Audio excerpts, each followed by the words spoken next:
Hello and welcome to Binge Watch, the podcast where we take a look at the hottest new TV and film releases on streaming television platforms. I'm Hannah Fernando, the group editor of Woman and Woman and Home magazine. And I'm Ian McEwan, writer on TV and Satellite Week, TV Times, What's on TV and whattowatch.com. And today we're looking at the new releases that will be available on Friday the 28th of March 2025, including Nicole Kidman and Matthew McFadden as a married couple whose perfect life may not be all it seems in Prime Video thriller Holland, and old pals Neil Morrissey and Martin Clunes taking a French road trip in Neil and Martin's Bon Voyage on Now TV. And we'll also be checking out an amazing new series from magician David Blaine on Disney and National Geographic, and Seth Rogan's star-studded movie industry satire, The Studio, which is on Apple TV+.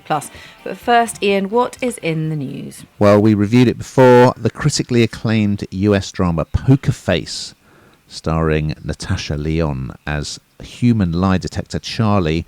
We liked it, didn't we? Well, it's going to be back for a second season on Now TV in early May. What else is in the news, Hannah?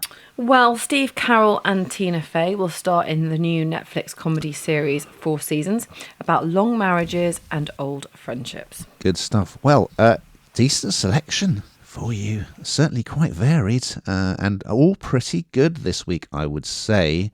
And we're going to start unusually on Disney Plus and Nat Geo. So this arrives on Monday on Disney Plus, on Thursday on Nat Geo. So it'll be available when you listen to the podcast. It's called David Blaine, Do Not Attempt. And here's a clip. I've always loved things that look like magic but are actually real.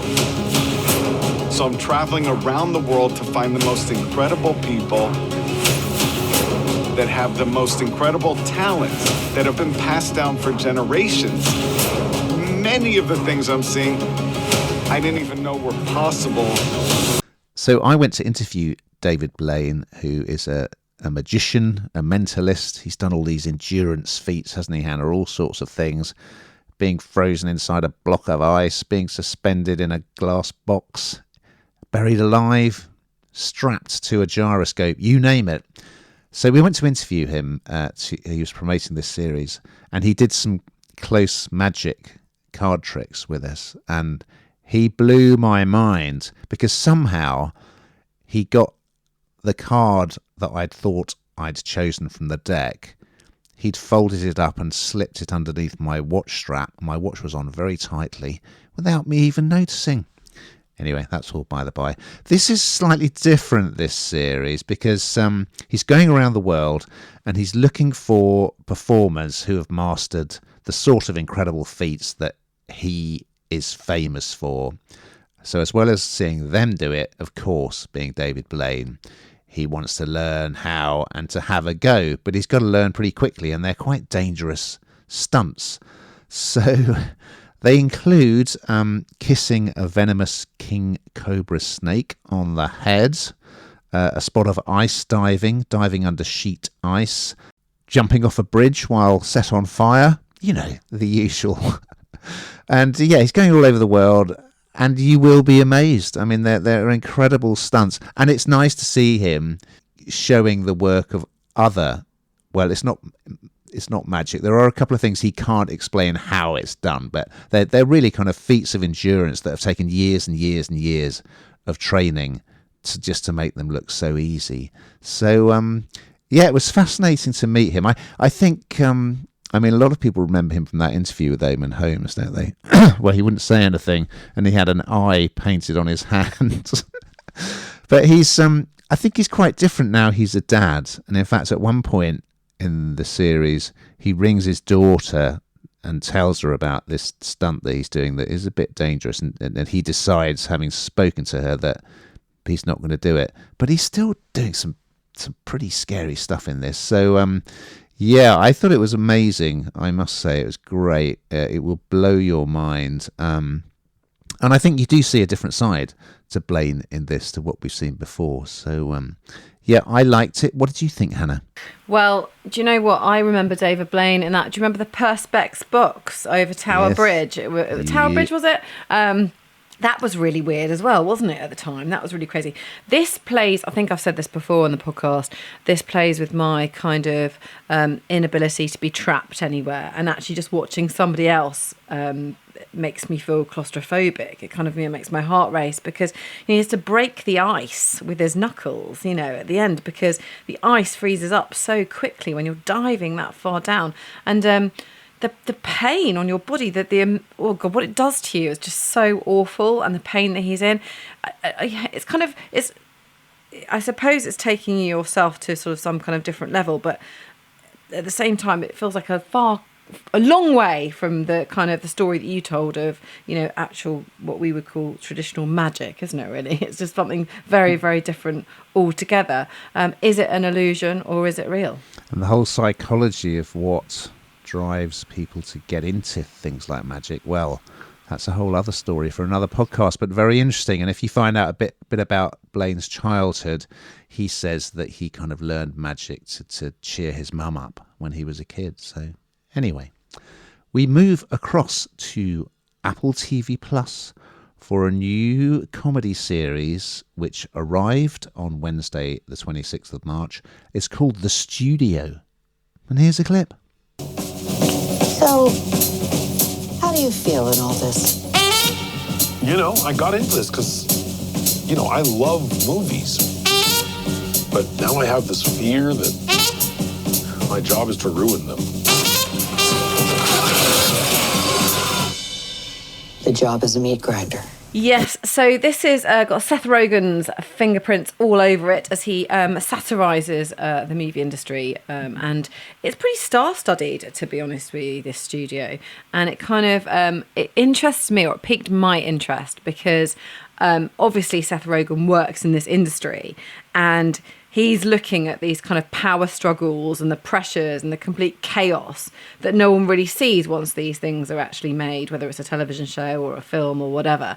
And I think he said that he started because it was inspired because of real life experiences that he'd had in the industry. And they were all a bit like Adolescence, which we talked about last week. They were all filmed in one long tracking shot, known as a oneer, so that you could really capture that sort of frenetic energy of a studio, which, of course, again, we spoke about last week in Adolescence, didn't we? Where, you just kind of feel that pressure in a room, and by not breaking the shot, it's really conveyed to the viewer. So it's the idea, I suppose, is what it does what it says on the tin, really. It's the studio, and you get to see behind the scenes of what really goes on. And I suppose because Seth Rogan is in that industry, it's a fairly good depiction, I'd imagine, of exactly kind of what goes on behind the scenes.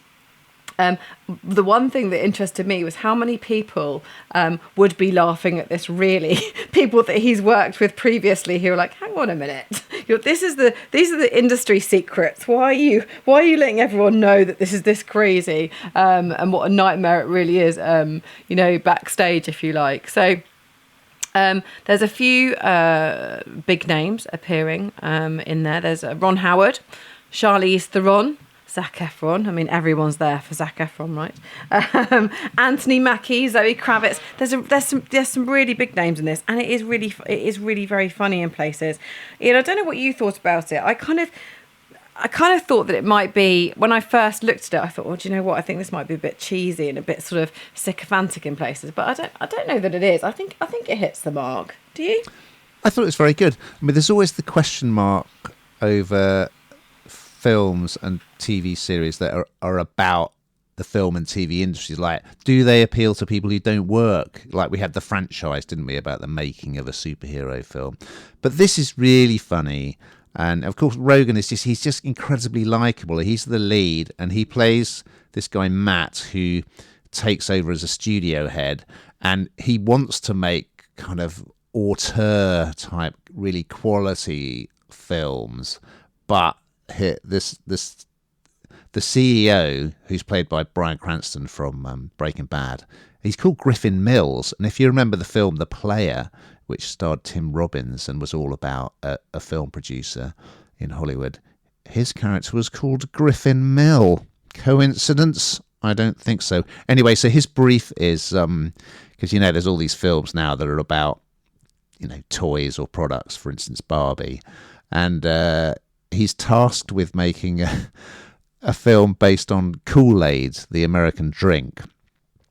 And coincidentally, at the same time, Martin Scorsese, who appears quite a lot in episode 1, wants to make a film about the Jonestown Massacre, which you think, that would be a good subject for a film, where, of course, they poisoned everyone by putting poison into the Kool-Aid and making people drink it. Hence the phrase "drinking the Kool-Aid." So, yes, as you can imagine, hilarity ensues. And he's just obviously called in favours from so many people he knows in Hollywood, because you got Steve Buscemi also appearing in episode 1. You got Charlize Theron's hosting this party. You got loads from Scorsese, and there's lots and lots of stars will crop up as it continues. So, I mean, as far as I'm concerned, if Seth Rogen never did anything more than Superbad, which he co-wrote with his sort of long-term writing partner and was in, he's already, he's done enough, because that was absolutely superb. But this is great. And I do think it's got a broader appeal than just people who, like us, who kind of know the workings of the industry. It was great. I absolutely loved it. Slight change of pace now as we move over to You and Gold for a new travelogue. It's called Neil and Martin's Bon Voyage. It arrived on Tuesday, the 25th of March, and here is a clip. A French adventure with two old friends. Here we are. Come on, Sancho. Having some fun reminiscing. With my old mucker. You haven't really changed. Do something funny, because you're the naughtiest. With some big challenges. Yes. You got enough pain? Très bien, Neil. Exceptional. A journey worth remembering. Yes, so this is available as a box set on Sky box sets, Virgin TV box sets, and Now TV. Okay, it's a 3-parter, and if you're of my generation, Hannah, you'll remember Men Behaving Badly, which starred Martin Clunes and Neil Morrissey, and of course Leslie Ash and Caroline Quentin. And it was a kind of new lads sitcom of the 90s when everything was all about lads, wasn't it? Lads mags, and girls had to be ladettes. Great times. At the time, Morrissey was already kind of on his way, because he'd been in Boone. He'd also been in the film The Bounty, hadn't he? About the mutiny on the Bounty. But it certainly shot Clunes to fame. And the two of them, became quite notorious, didn't they?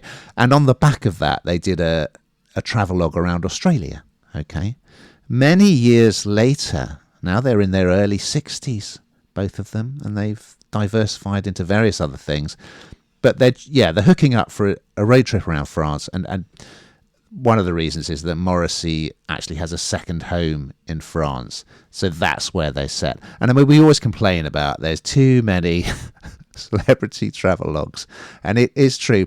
But I did enjoy seeing these two get together, and we did do an interview with them. It was virtual over Zoom, but they were just cracking each other up. They were great value, and in this you just get a sense of that lovely friendship, and it's fun. It's not so much about the travelogue, it's more about them kind of hanging out, and they're reminiscing, and cracking silly jokes and having lots of drinks and just going to a few sites and activities, the usual thing with the celeb travelogue. But I just really like both of them. They've both gone on to do straight acting, haven't they, really, as well, in various projects. And of course, Clunes has moved to the country as well, and has his own production company. So yeah, I liked it. It's just easy watch, good fun. What did you think? Well, I really love this pairing, and I just think that when you've got a friendship like they do after, over so many years, and as you say, Men Behaving Badly, I was a big fan of that. it just works, doesn't it? They're both really comfortable in front of the camera lens. You feel like they're not acting, they're just talking to each other, that you're getting an insight. It feels very comfortable, doesn't it? Like an old pair of slippers watching these two. Just really kind of warm, and the kind of thing that you just sort of sit back and think, oh, that's nice. I don't have to think anymore. I can just absolutely enjoy this. I don't know, it's a bit of a favourite of mine to feel like that. And this really does hit the mark. And I don't know.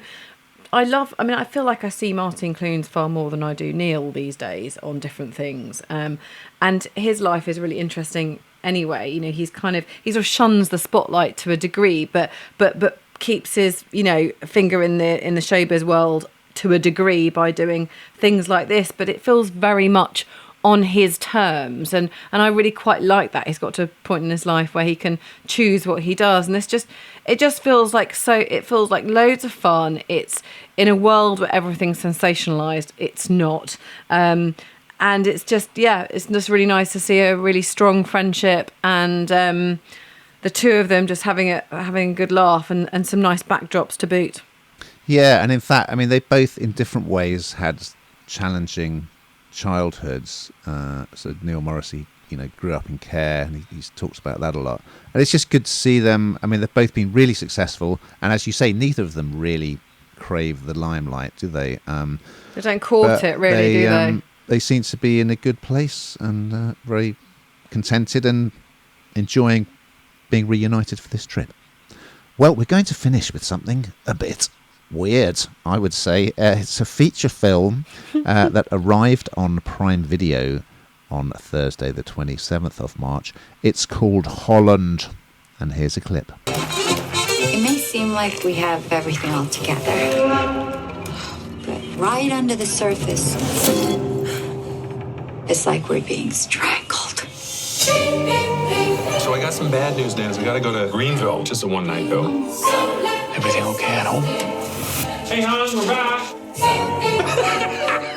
You know, it's important to me, Nancy, that you feel safe here. Yes, you're right. Weird is the word. It really is the word. So this has Nicole Kidman as its main actor, I suppose, or female actor, I should say. And it's been dubbed a kind of Hitchcock-style mystery thriller. It's called Holland. It's on Prime Video, one of my favourite places to watch things, as you well know. And it's set in this picture-perfect suburbs of Holland in Michigan. And it's... These things always, when they start, I mean, I have to say I was captivated. I binge-watched I literally sat there and watched the whole thing because it did captivate me right from the start.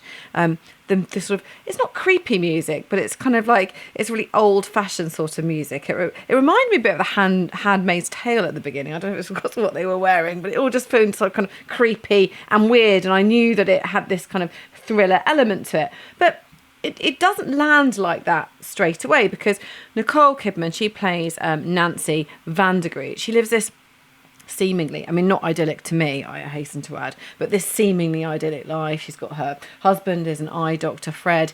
It seems very calm and sweet and loving, and they have a little boy called Harry, and she's there, does the food for the evening. They say their prayers before they eat. He does a hard day's labour, and she does the wifey bit at home. And so, not for me, the trad wife isn't really isn't for me, but for her, this is kind of the idyllic life. But is all that it seems? Probably not. And at first, she's putting two and two together and seeming to make five. She does all this sort of the crazy, what's going on with Fred? And it's funny because although they're married and they sort of on the outside seem very happy, they're also quite cold together as well. There doesn't seem to be any sort of love between them, if you like, or some kind of, any warmth between them. And I think she's kind of wondering what's actually going wrong here. And there are a few sort of clues and things that she doesn't like about Fred going away, and why is he going away so much? He's an optometrist. Why on earth would he need to go away as much on all these different training? And so she sets out to find exactly why. And I'm not going to tell you why, because it's a big find, wouldn't you say? It's a rather big find, not all that pleasant at times. But her chilling feeling that something's not quite right is absolutely spot on. And she does feel stuck in a rut. I can absolutely understand why. And she has a friend and also a colleague at the school where she works called Dave. And it's really interesting because it was cold relations between her and Fred, which on the outside, to the outside world, looks absolutely perfect. But then the real passion between her and Dave. So it's quite apparent early on in this that he definitely has eyes for her and is very, very fond of her. But that doesn't turn into something more until a little bit later. But it does get quite dark in places. It is very, very weird. I don't think there's any points where you sort of... I didn't find it very jumpy. I don't know about you, Ian, but I didn't find it very jumpy. I just wasn't kind of like hiding behind my hands or anything like that. It was just a bit weird and a bit creepy in places and a little bit strange. It's probably the best way to describe it. What did you think, Ian? I did enjoy it. It's a funny old mix, isn't it? It's been compared in some ways to Stepford Wives. I also thought it had a touch of kind of American Beauty to it. Kidman is great in her role, and McFadden I think is really good as well, and it's got some fantastic dream sequences that are brilliantly done. McFadden, they've got a son, and McFadden and the son have this massive model train set in the garage that they love working on. It's just that tonally it's a bit of a funny mix because it's quite comedic in a way, and then it's almost got this sort of crime caper element when Nicole's character Nancy and Dave from work, they decide to start kind of spying on her husband Fred. It takes quite a long time to reveal what is going on with Fred, and I had a completely different theory as to what he was getting up to, which was proved completely wrong. But I like the fact that the whole thing starts with her losing an earring, and then as she tugs at this thread, like, what happened to my earring? Then she comes across various things that make her suspicious of the husband, blah, blah, blah. It takes a long time to find out what he is doing. And then when it does, it goes completely bonkers, and tonally it just completely changes. But so I don't think you're going to come away thinking, well, this is one of the greatest films I've seen, but it certainly will keep your attention. It looks really distinctive, and I was unaware of this place, which is sort of has links to Dutch immigrants, so it keeps all those Dutch traditions going. So you see them like clog dancing, and the women wearing those traditional hats, and they have the Tulip Festival. So I didn't think it was absolutely brilliant, but I thought Kidman was particularly strong in it, and it was an enjoyable watch. Well, we've got to that time. Finally, Hannah, we find out what the hell you've been binge watching. It's the moment of the podcast, I know. Well, we talked about it last week. I still feel like we're talking about it. I rewatched the last 2 episodes of Adolescence, but just because I think episode 3 for me is just mind-blowing. Where you go from a little boy, and I think I talked about that last time. It's every parent's nightmare, and every parent watching it thinks it could be me. But by episode 3 you just see just the most terrifying change in somebody, and how the internet has control, really. I would say social media has taken control and taken over, and it's chilling, absolutely chilling, and it's still making headlines, as it should do. And I can only hope that, like the Post Office, it creates some it's created conversation for sure, but will that conversation turn to action? I really hope so.